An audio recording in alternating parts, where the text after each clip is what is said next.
Alô, Baixada Santista, Ação em Reação chegando pela sua Santa Cecília TV. Um prazer muito grande em contar com a sua audiência nesta quinta-feira ao vivo, falando para os 9 municípios da Baixada Santista e convidando você desde já a participar do nosso programa 3224-7017, 3224-2944. Nesta quinta-feira nós temos a presença da presidente dos funcionários públicos do Guarujá, a Márcia Ruth, gentilmente vindo ao programa, e nós tivemos as festividades do Dia do Funcionário Público e que quase uma semana de atrações, não é isso, Márcia? Boa tarde e obrigado pela participação. Boa tarde, Augusto, é um prazer estar novamente no seu programa. Na realidade é isso mesmo, é uma semana de festividade em comemoração ao Dia do Servidor Público. Foi no dia 28, não é? Iniciou-se no dia 22. Ok. Iniciou-se no dia 22 com o passeio ciclístico, logo em seguida tivemos uma confraternização no Centro Comunitário Márcia Regina, né? E depois, onde nós sorteamos mais de 160 prêmios. Olha só. E lá na Socia, como é que foi? Olha, bombou, Augusto. Bombou. Foi um baile maravilhoso. Também a banda é maravilhosa. O funcionário prestigiou, esteve lá em massa e foi uma festa muito bonita. Foi um baile muito bonito. Olha, eu estou até buscando aqui algumas fotos desse evento, porque já havia uma expectativa muito grande. Você tinha me dito que os anos anteriores, não é? É sempre uma grande participação do funcionalismo público, e esse é um evento que o sindicato organiza e que a entrada é gratuita para quem é funcionário público, é isso? É só apresentar o crachá. O crachá. É verdade, viu, Augusto? Inclusive, eu acho que esse baile, ele deveria entrar para o calendário do município, já que é um baile que há 10 anos é feito voltado para o servidor público do município, né? Mas, infelizmente, ainda não conseguimos isso, mas é um baile onde que os funcionários vão e prestigiam. Agora, Márcia, como é que estão as negociações, o andamento do plano de carreiras? No último programa que no plano de cargos e salários, no último programa nós estávamos falando das comissões, das discussões a respeito desse tema. Há uma expectativa muito grande do funcionalismo público que efetivamente isso se torne realidade. É verdade, Augusto. Nós já finalizamos, né? Agora nós estamos finalizando o texto, a administração está finalizando o texto. Essa semana nós teríamos uma reunião com a Fundação Getúlio Vargas, que está nos assessorando para falar do impacto financeiro, né? Porque se você vai mandar um projeto de lei à Câmara, automaticamente já tem que ir com o impacto financeiro. E, infelizmente, amanhã está sendo prejudicado, porque nós temos algumas inaugurações no município, então nós não podemos nos reunir com a Fundação Getúlio Vargas. Que seria amanhã. Que seria amanhã, para falar do impacto financeiro, né? De como isso vai... na folha, qual vai ser o impacto do plano de cargos de salário do servidor na folha do funcionalismo. Agora, em razão do limite prudencial, constitucional, é isso? 54%. Hoje, qual é Olha, a margem nesse último... Quando a gente discutia o reajuste salarial, eu sempre falava para o secretário de Finanças, a nossa margem, a nossa folha está comprometido em 48%, 49%. Eles diziam que não.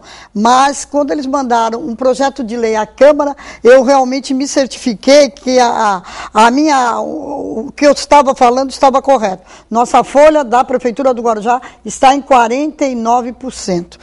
O que o município paga com o que arrecada na folha do servidor, né? Então, nós temos uma gordura. Por isso que eu brigava tanto e queria um cronograma da recuperação das perdas salarial, porque eu tinha gordura no orçamento para poder reajustar através de um cronograma de recuperação de perda, conseguir recuperar as perdas do funcionalismo. Agora, quando você fala em 49%, o limite 54%, mas nenhum administrador vai querer chegar perto do limite, né? Com certeza. Até por prudência, né? Diz que a lei de responsabilidade fiscal, ela diz que quando a prefeitura chega a 51%, ela já tem que acender a luzinha vermelha. porque geralmente 2% a 3%, você tem que deixar, porque se acontecer uma catástrofe dentro do município, eles têm gordura no orçamento para contratação imediata. A lei mesmo faculta isso. Agora, nessa margem de prudência, você acha então que nesses 2% da diferença dos 49 para os 51, é possível criar um plano de cargos e salários ou essa margem é muito pequena? Não, acho que é possível, tendo em vista que o orçamento para o ano que vem já está se falando em R$1 milhão. 1 bi? 1 bi, desculpa, olha só. 1 bi. Então, eu acho que tem gordura que dá para implantar esse plano de carreira, e porque o plano de carreira nós temos que corrigir as distorções da pirâmide salarial. Porque nós temos uma pirâmide salarial... Tem Marajá no Guarujá? Hã? Tem Marajá no Guarujá? Olha, tem, mas a própria lei faculta isso, porque nós temos leis lá municipais que faz com que o funcionário fique, durante o período, à frente como chefe, como secretário, ele incorpora isso. Então existe lei, existe isso porque existe esse benefício, né? Mas ganha mais que a prefeita, não? Não, ganha mais que a prefeita, não. Quando eu digo Marajá, tem gente que ganha mais que a prefeita, não? Não, temos alguns que são pela lei 1212, né? Aí são a lei dos estatutários. Né? Então, eu não vou citar nomes aqui, mas nós temos um secretário que foi beneficiado pela lei 1212, porque ele era estatutário, quer dizer, o salário dele é altíssimo. Você entendeu? Mas isso é porque ele era da lei 1212, que era a lei dos estatutários, né? Então, nós temos alguns funcionários que hoje o teto lá está em R$10.500, né? 10.500? 10.500. O que chega a receber? 10.500. Hoje o que é? O salário de um secretário, não?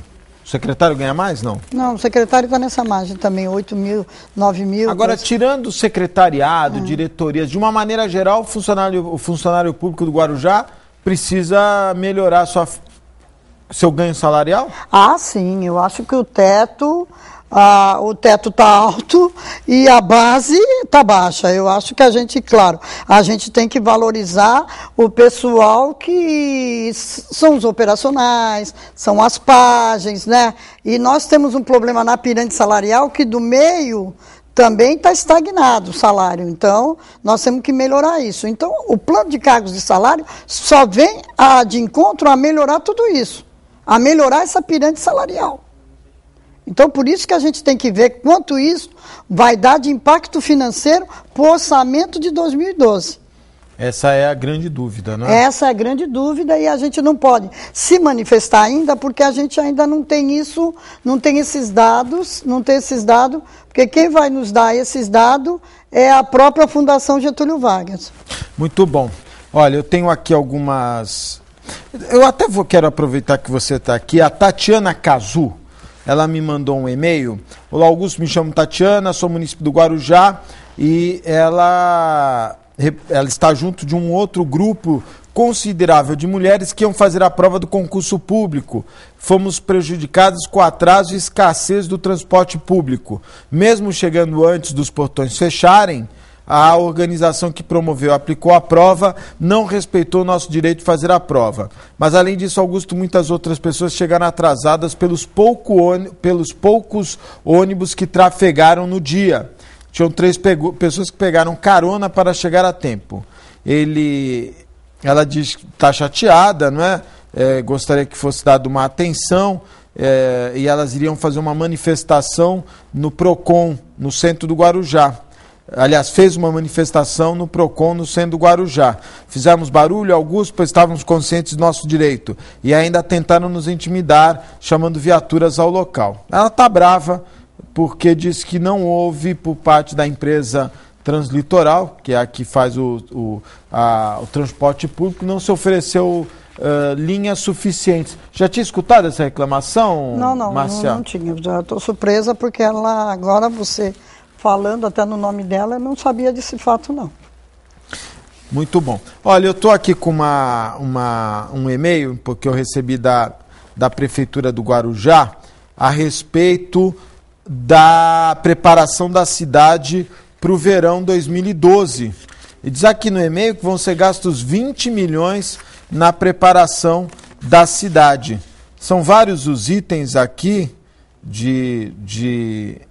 que me chama a atenção, viu? Porque 20 milhões... Você acha que a cidade está preparada para receber a temporada nesse ano, Eu acho que tem que se preparar melhor. Você acha? Eu acho.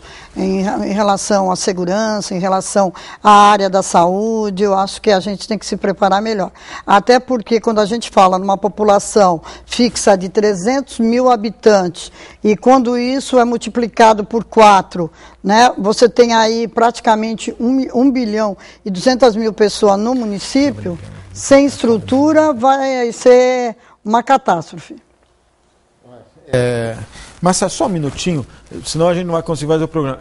Entre em contato com algum assessor, algum funcionário, alguém que esteja com o vereador Zé Carlos, só para ele saber se ele vai vir ou não ao programa, para a gente não ficar perdido aqui, que eu estou perdido, mais perdido do que cego em tiroteio. Não por causa dele não vir, mas só para saber se ele virá ou não. Ó, você conhece o Ricardo Itano? Conheço. Ele me mandou aqui uma mensagem. Segundo ele também parece que está doente. Está doente. E você falou de melhorar a saúde. O Ricardo Itano mandou uma mensagem. Ele está dizendo que no dia 4 de novembro ele passou mal devido a uma gripe. Teve uma complicação que evoluiu para uma broncopneumonia. Ele foi até o Hospital Santo Amaro, foi clinicado e radiografado com um quadro sem gravidade e foi liberado pelo médico, apesar dele afirmar que estava com dificuldades para respirar e estar completamente febril, indicando assim um quadro infeccioso. O médico solicitou repouso de 48 horas e fez uso de uma medicação ministrada. O medicamento estava errado, ao invés de antibióticos foi receitado um remédio para fundo alérgico. Isso fez com que as secreções aumentassem e bloqueassem meus pulmões, que estavam inundados pelo catarro. Ele continua aqui. Na terça-feira, dia 7, às 4 horas da tarde, deu entrada novamente no Santo Amaro, na ala de emergência, com um quadro agudo de efizema pulmonar gravíssimo, onde possui apenas 10% da capacidade respiratória operante. Ele foi salvo pelas atendentes e a médica, que me deram total atenção devido à gravidade em que me encontrava. Agradeço aos médicos doutora Regiane, Ricardo Awad e Walter Suman por me salvarem a vida, assim como todos os enfermeiros que contribuíram também. Com relação ao médico causou de transtorno, ele diz que vai ter uma conversa sobre ética a respeito, pois errar o medicamento. Aí ele continua aqui e manda um abraço para o Manuel Vergara e o Ricardo Itano. Essa é uma reclamação constante, viu, Márcia? Há falta de profissionais de saúde, eu acho que mais envolvidos, viu? Não é só no Guarujá. Comprometido, né? Comprometido. Porque fazer saúde pública, você tem que estar comprometido com a saúde. Infelizmente, a gente tem, como em toda profissão, você tem os bons profissionais e aqueles profissionais que a gente costuma dizer que é meia boca, né? Estão lá só para receber, mas não tem aquela dedicação ao paciente que está sendo atendido.